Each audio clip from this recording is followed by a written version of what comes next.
Let's cut to the chase, Ravens. We absolutely won Gamescom 2024. It's official, Armored Core fans are eating good, and I suspect this wonderful news is just the tip of the iceberg for the franchise going forward. Now, for those of you who don't really keep up with these kinds of game shows, here's the gist of it. Studio Blur, a CG animation studio powerhouse responsible for the amazing Love, Death, and Robots, and some of the highest quality CG trailers in the industry, just announced their new project. It's called Secret Level, and as you can see on the footage rolling on right now, it seems to be an anthology paying homage to some of gaming's most iconic IPs, introducing yet-to-be-released worlds and revisiting some of the hidden gems of the past. Obviously, all of that is irrelevant because we have John Rubicon stealing the show at some point. And you guys already know, if I even so much as sniff Armored Core on something, I'm immediately going to be all up in its business. Unfortunately, this is a rather small teaser, so it's not like there's a whole lot to extract from over-analyzing it, but I'm doing it anyway. I've combed through the footage with the world's most powerful magnifying glass, and cut out all the clips I think are Armored Core related.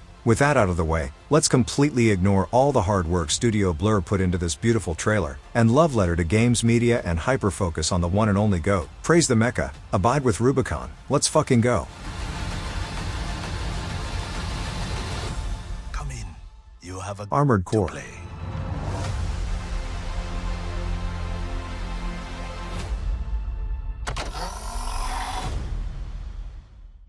First, we get this section where John Rubicon himself is getting ready to board inside an AC. Slowing the footage down will help us get some more context out of the scene, and hopefully reveal some cool details. We can start by noticing John does not seem to be cybernetically augmented or altered in any visible, apparent way. He's rocking what might be a safety harness or some kind of structural support vest, maybe to help absorb shock inside the cockpit or to strap him into the AC pilot seat. John's also rocking a gaming headset, which can indicate that either he's ready for gaming, or that he needs those for noise cancellation or communications, which serves as a really big clue for what kind of setting this universe might be pulling from. The next bit of footage helps us more or less gauge what type of tech the AC might be using. From how the metal plating of the core looks to be damaged, which means the parts could be salvaged, explaining why they aren't repaired in the garage the shot takes place in, and considering how big and hulking its proportions are, I would guess this is a 5th generation AC, or at the very least something between a 5th, 3rd, and 6th generation AC. What I can say for certain is that this mech is definitely not a next, because the following shot reveals the inside of the cockpit and all of the controls seem to be analog in nature, with few high-tech displays and most importantly no visible human next nerve connection endpoints like the AMS, meaning this machine is not controlled via nerve impulses or thoughts, something that differentiates NEX of the 4th generation from any of the other Armored Core designs. Now, this is all speculation on my part,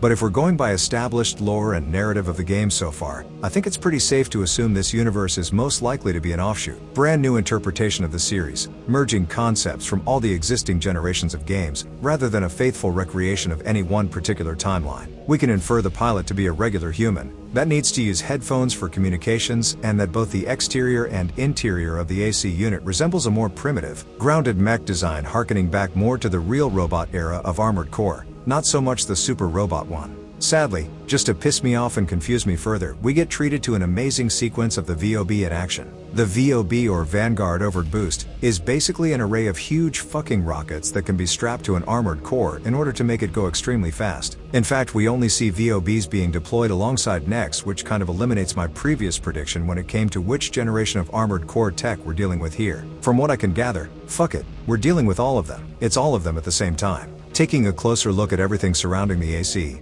we get a lot of the color gradient present on Rubicon as the VOB blazes through the water. Perhaps more interestingly, there's what I can only guess is the wreckage of an arms fort out in the distance. Presumably that's where the pilot's headed. If we pause and try to zoom on the still frame, we can make out its general shape. It strikes some similarities with both the Strider and the Spirit of the Motherwell especially, but I'm convinced it's just a reference and not the genuine article. We can only make out 2 to 4 giant legs from the silhouette, and the Motherwell has 6, while the Strider seems to just be flat out longer. Whatever it is, it fits nicely into both 6th gen and 4th gen possibilities. Next up, we have this absolutely immaculate rendition of the famous Creation of Man painting by Michelangelo. We can finally see how the Armored Cores look from a proper angle, and surprise surprise, They are quite interesting. Their parts are more angular, blocky, and less aerodynamic than those of Next's, but they aren't quite as clumsily strung together by string and glue like the craft from Armored Core 5. In fact, I can see a lot of inspiration being taken from Rubicon's and Last Raven's AC parts. The unit on the right has a standard crest or Melander type core part,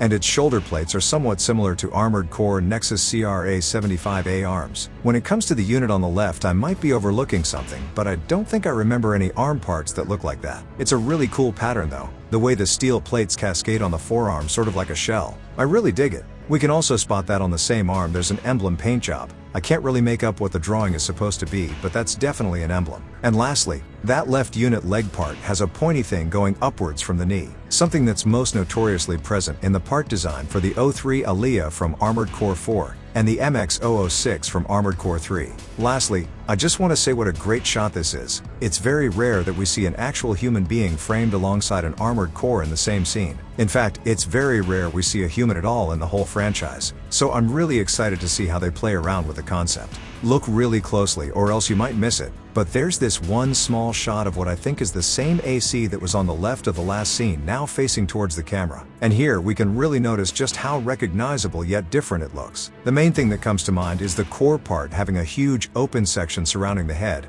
Once again, and don't quote me on that one, but I don't recall anything like this ever being present in any of the games. I'm not really sure how I feel about it, but it's definitely inspired. That head part screams a mix of Armored Core 6's shade-eye from Nightfall mixed in with, once again, the Aliyah head part. From this perspective, you can tell this unit is a real chonker, so it's either a heavyweight type, or we can assume most ACs in this universe will look like that, which is not necessarily my cup of tea, but I can get behind it if they sell it properly. In any case, there's a Raven emblem painted on the core part. Hooray for them, referencing us. The last shot I managed to find is of none other than John Rubicon himself. Wait, Keanu Rubicon? If that's Keanu Reeves, then it's similarly hilarious and epic. Anyhow, what jumps to mind immediately is the tattoo John has on his neck. If I was a gambler, I'd definitely bet on that being a reference to the legendary white Glint's emblem, which has a similar all-observant eye motif. Right before the scene is over, we can also catch a glimpse of what looks to be some sort of barcode under John Rubicon's right eye, which suggests he might either be owned by a private entity,